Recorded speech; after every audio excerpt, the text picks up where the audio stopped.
भेल ना जाई ना जाई काहे ना जाइबे काहे ना जीबे भाग भाग हमरा के सोच भाग एमा कुल बांध देले बनी सतुआ बा भणवा मरचा के अचार बा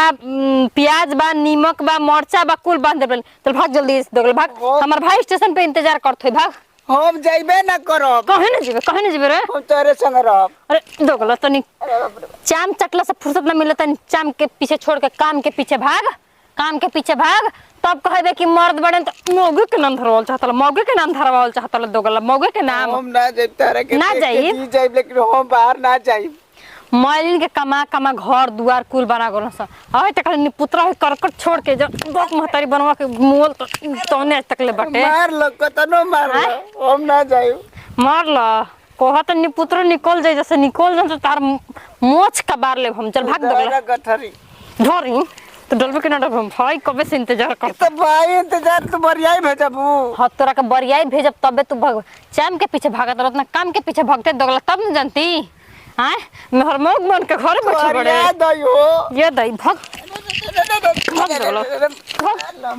भाग कहतन भागे जल भाग तोरा के भेज हमर बेहाया हो गेल बनी एकदम बाजार बेहाया हो गेल बनी ठीक ना दिल से लेके भाग जे नो तार गोड़ तू ये तरना मन बच्चो अरे ना रे दादा चल दोगला चल हम ना जाइबो अरे हम ना जाई अरे हम मेहरारू नियन रोत दोगला मेहरारू नियन अरे हम ना जाइबो बाबू न मेहरारू न रोत है चल आज ये दोगला हाथ देख तो हम दक मोच का बर्तन की बहुते तोर हम देखल हनी अरे ओइलो फेर हट दोगला तार गोड़ पे हमर गोड़ छोड़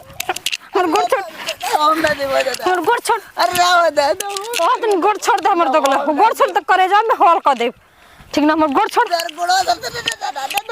ना जाइबो दादा गोड़ छोड़ तोरा के देख दी जाई हमरा के देख जेला से ना काम चली भाग दी जाई लेकिन बाहर मत भेज निमको रोटे मिल किस्मत से मिलल दोगला हम जल्दी भाग चल भाग